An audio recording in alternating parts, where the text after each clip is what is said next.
నేర్పేవారిని గురువులు అంటారు. అంటే మార్కులు, సర్టిఫికెట్లు, తద్వారా ఉద్యోగాలు సంపాదించి పెట్టే చదువు ఒక్కటే కాదు, ప్రపంచంలో జీవించే ప్రతి మనిషి తాను బతకడానికి కావలసిన వ్యక్తిత్వాన్ని తీర్చిదిద్దడానికి కూడా ఒక ఉద్యోగస్తుడు అవసరం. ఆ ఉద్యోగస్తుడి రూపమే ఈ గురువులు. అలాంటి ఈ ఉపాధ్యాయులందరినీ ఏకతాటిపై నడిపించే నాయకుడే ప్రధానోపాధ్యాయుడు. ఈ హై స్కూల్లో తన సున్నితమైన మనస్తత్వంతో తన కింద స్థాయి ఉద్యోగులతోనే కాకుండా విద్యార్థులతో కూడా సఖ్యతగా మెలిగిన మన మొదటి హెడ్ మాస్టర్ ప్రభాకర్ గారు. ఈ రోజు భౌతికంగా ఆయన మన మధ్య లేకపోవడం నిజంగా దురదృష్టకరం. అనుకోకుండా ఆయన కాలం చేసిన పిదప ఆ స్థానంలో ఛార్జ్ తీసుకున్న అప్పటి సోషల్ ఉపాధ్యాయులు శ్రీ రామ సుబ్బారావు గారు పదవీ విరమణ చేసేంత వరకు ఇదే స్కూల్లో తన సేవలు అందిస్తూ తాను ఉన్నంత కాలం ఓ కొత్త వరవడిని సృష్టించి ఈ స్కూల్ చరిత్రలోనే కాకుండా మన ముందు వెనుక తరగతుల విద్యార్థుల మనసులలో తనకంటూ ఒక ప్రత్యేక స్థానం లిఖించుకున్నారు.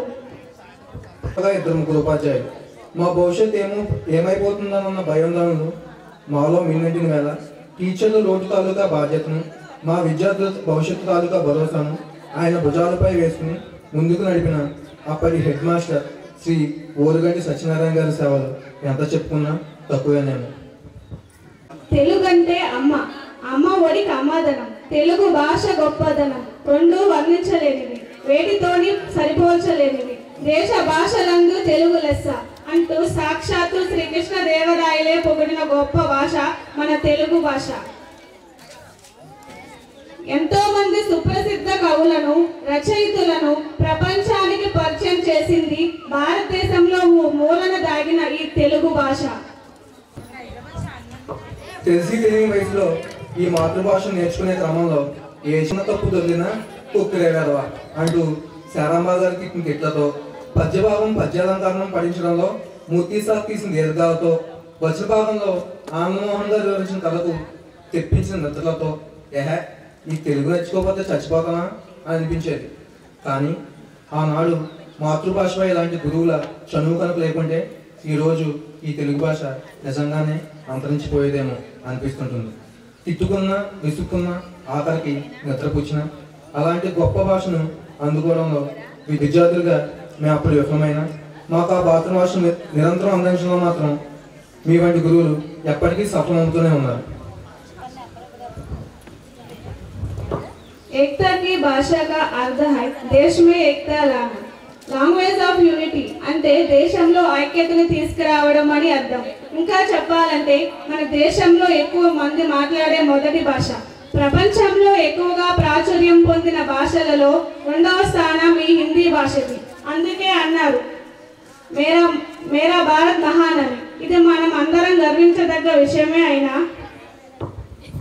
ఆ రోజు నాగమణి గారు హిందీలో నాగరికత మధ్యమ ప్రవేశ అంటూ హిందీ లిటరేచర్కు సంబంధించిన ప్రవేశ పరీక్షలు కట్టమని మనం వెంట పడుతుంటే, అసలే మామూలుగానే హిందీ సబ్జెక్ట్ అంటే భయం అయిష్టమైన మనకి ఈవిడేంటి క్లాస్లో ఉన్న హిందీ సబ్జెక్టుల్లో మార్కులు తెచ్చుకోవడానికి నానా తంటాలు పడుతుంటే లిటరేచర్కి సంబంధించిన పరీక్ష అంటూ వెంట పడుతూ విసిగిస్తున్నారు, వీడికి ఏమైనా చేస్తామా అని అనుకునేవాడు. కానీ ఆ రోజు మేము సరిగ్గా 10వ తరగతిలోకి వచ్చేసరికి ఉన్న టీచర్లంతా ట్రాన్స్ఫర్ అయ్యి వెళ్ళిపోతే చెప్పేవాళ్ళు లేక అంధకారంలో పడ్డ ఆ హిందీ సబ్జెక్టును బోధించడానికి వచ్చిన లత గారు, వెంకటలక్ష్మి గారులను చూస్తేనే కానీ తెలియరాలేదు. ఏ హిందీ ప్రవేశ పరీక్ష అయితే మేము వద్దని మొహం చాటేశాము, అదే హిందీ ప్రవేశ పరీక్ష ద్వారా ఆ నాగమణి గారు కూలిపోసిన ఈ పసిపిల్లలే మాకు హిందీ భాష నేర్పించే తల్లులయ్యారని.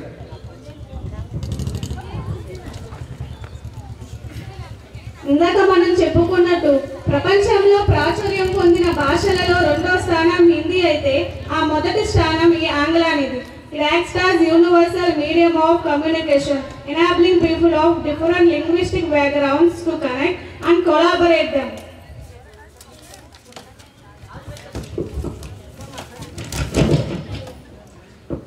దేశాల మధ్య కమ్యూనికేషన్ బలపడాలన్నా ఈ ఇంగ్లీష్ భాషే పెద్దన్న పాత్ర. అంతెందుకు సిటీలో ఏ చిన్న ఉద్యోగం చేయాలన్నా మనలాంటి వారికి ఈ ఇంగ్లీష్ భాషే బాసు. ఆనాడు మన ఇంగ్లీష్ టీచర్లు టెన్సెస్ నేర్పిస్తుంటే నేర్చుకోవడానికి ఎన్ని టెన్షన్లు పడ్డామో కదా. యూనిఫామ్ లేకపోతేనో, ఆ యూనిఫామ్కి ఇన్షర్ట్ లేకపోతేనో, ఆ ఇన్షర్ట్ పై బెల్ట్ లేకపోతేనో క్లాస్ బయట నిల్చోబెట్టి క్లాసు పీకిన కళ్యాణి గారిని చూసి ఏంటి విడ ఏ కాలంలో ఉన్నారనుకున్నాను. పాశ్చాత్య మగువుకు సాంప్రదాయ పద్ధతిలో చీర కట్టినట్లు విద్యార్థులపై ఆంగ్ల వాక్యాలు అలుగుతూ ఆ భాషను నేర్పించడానికి ఆమె పడ్డ తపన, ఆమె చూపించిన తెగువ ఎంతో గొప్పదో కదా. ఇలా తనకంటూ ఓ ముద్ర వేసుకుని తెగువ చూపించిన ఆ మగువ మధ్యలో వెళ్ళిపోయిన తర్వాత ఈసారి ఈ ఆంగ్ల భాష బోధించడానికి వచ్చేవారు ఎలాంటి వారు, ఆ వచ్చిన వారు మనతో ఎలా ఉంటారో అన్న మన సందేహాలకు ఫుల్ స్టాప్ పెడుతూ దాదాపు మన 10వ తరగతి మధ్య భాగంలో వచ్చిన ఆ అధ్యాపకుడు ఒక పక్క పెండింగ్ సిలబస్ని కంప్లీట్ చేసుకుని అరటిపండు గురించి నోట్లో పెట్టినట్లు ప్రతి ఆంగ్ల పదాన్ని ఈ తెలుగు మీడియం విద్యార్థులకు వివరించిన ఆంజనేయులు గారి ఓపిక ఇంకెంత గొప్పదో కదా. కథగానో, కవితగానో, పద్యంగానో, సంఘటనలుగానో కాకుండా అంకెల గారడీతో బురిడి కొట్టించే ఆ లెక్కల బుక్కులో చిక్కని చిక్కు మూడలెన్నో మనల్ని చక్కగా చెక్కేశాయి కదా. జామెట్రీ బాక్సులో విభాగినితో తీర్చుకున్న రోజు దగ్గర నుంచి ట్రిగ్నోమెట్రీలో సైన్ థీటా, కాస్ థీటాలతో మన తాట తీయించుకున్న రోజుల వరకు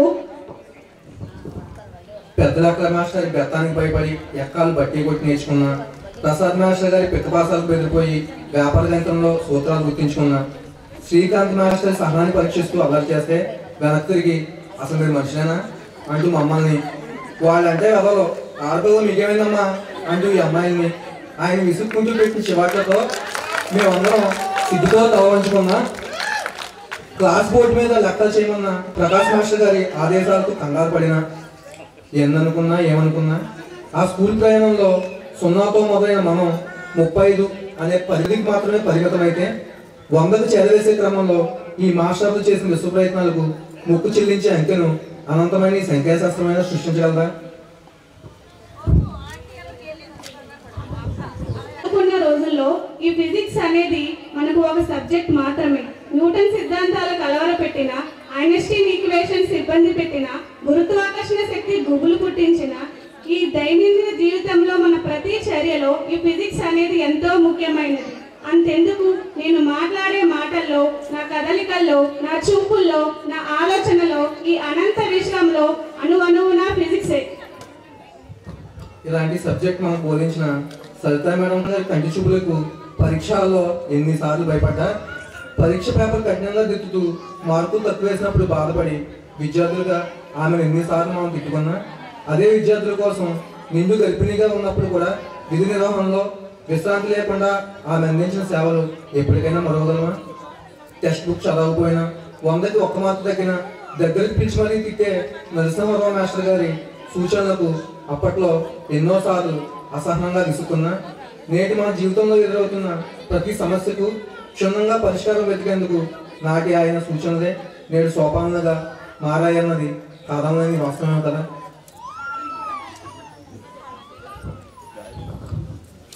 ఉమ్మెత్తు పువ్వుకి ఆకు అడ్డుకోతకి మధ్య మన బుర్రలు నిలువుగా చీలిపోయిన రోజులు అనుకుంటా కదా.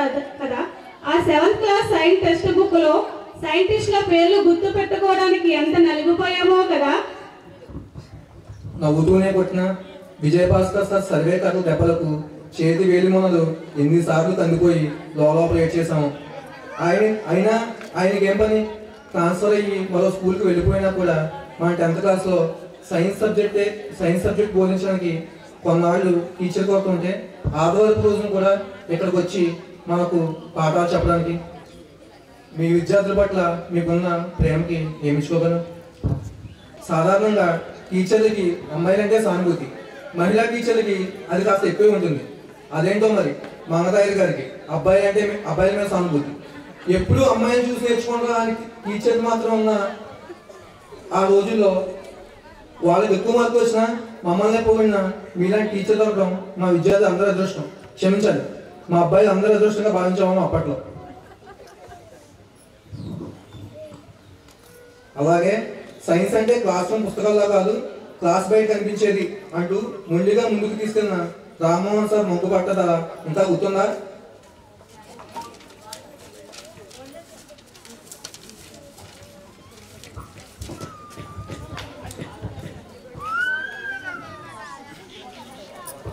మూర్తి సార్ బుజ్జగిస్తూ ఆ భూగోళ శాస్త్రం చెప్తుంటే భూమిని చుట్టేసినట్టు ఉండేది. చరిత్రలో యుద్ధాలు, రాజుల పేర్లు గుర్తు లేకపోతే వీపు విమానం మోత మోగించిన రామ్ సుబ్బారావు సార్ దెబ్బలు ఎప్పటికీ మేము మర్చిపోలేని చరిత్రే. అర్థశాస్త్రంలో రంగావళి సార్ సున్నితంగా నేర్పించిన ఆర్థిక సూత్రాలైన, పౌరశాస్త్రంలో చట్టాలపై అవగాహన కల్పించేందుకు అరచి చెప్పిన జానకి మేడం గంభీరమైన గొంతైన మాకు ఎప్పటికీ గుర్తుండిపోయే కొన్ని మధురమైన జ్ఞాపకాలు. ఇప్పటి వరకు చెప్పిన సబ్జెక్టుల్లో మా విద్యార్థులు అందరిలో ఏదో ఒకటి మాత్రమే ఎవరో ఒకరికి ఫేవరెట్ సబ్జెక్ట్ గా ఉంటే, ఇప్పుడు చెప్పబోయే సబ్జెక్ట్స్ అందరికీ ఫేవరెట్ సబ్జెక్టులే. ఆ సబ్జెక్ట్ చెప్పిన టీచర్లు అందరికీ మక్కువే. అందులో మొదటిది గిల్. అంత పెద్ద వయసులో కూడా వ్యాయామ ఉపాధ్యాయులుగా మనతో కలిసి ఆటలాడిన నృత్యం మాస్టర్ చురుకుదనం, అంత చిన్న వయసులో కూడా వ్యాయామ ఉపాధ్యాయురాలుగా మనల్ని భరిస్తూ మనల్ని ఆడిపాడించిన లక్ష్మీ మేడం యొక్క చలాకితనం. మిగిలిన టీచర్లు సిలబస్ కంప్లీట్ చేయడానికి వీళ్ళు తమ పీరియడ్స్ని ఎన్నిసార్లు త్యాగం చేశారో కదా, అన్నట్లు త్యాగం చేసింది వాళ్ళ మనమా? లైబ్రరీ కుమారి మేడం గారు మనతో కలిసిపోయి మనలో ఒకరిగా మనకు చెప్పిన కథలెన్నో, అంతకు మించిన ఊసులెన్నో. యూనిట్ పరీక్షల్లో ఆవిడే ఇన్విజిలేటర్ గా రావాలని కోరుకున్న రోజులెన్నో. కంప్యూటర్ రాజు గారి గురించి చెప్పాలంటే ఆయనకి మనకి టీచర్కి స్టూడెంట్కి ఉన్న సంబంధం అయితే ఒక ఫ్రెండ్లా మనతో కలిసిపోయి ఆడిపోయిన అనుబంధాలే ఎక్కువ. అంతేనా, గుమాస్తా కిషోర్ గారు అడిగిన పరీక్ష ఫీజులు ఇంకా గుర్తుకు వస్తూనే ఉన్నాయి. అటెండర్ కృష్ణ పుట్టిన బడిగంటలు చెవులో మోతం రోగుతూనే ఉన్నాయి. ఇవన్నీ మలుపురాని మర్చిపోలేని గుర్తులండి. ఒకే ఒక్కసారి ఈ జీవితపు కెరీరంలో ఆ జ్ఞాపకాల ముందు ఓ 15 ఏళ్ళు వెనక్కి వెళ్తే ఎంత బాగుంటుందో కదా. కానీ ఏం చేస్తాం, చదువుతున్న కాలం ముందుకు తీసుకువెళ్తుంటే ఇదంతా కేవలం మన ఊరికి మాత్రమే పరిమితమైంది. ఏమైనా తప్పులు మాట్లాడుంటే క్షమించండి. జస్ట్ ఏంటంటే మాకు అనిపించింది చెప్పామంటే. Thank you sir.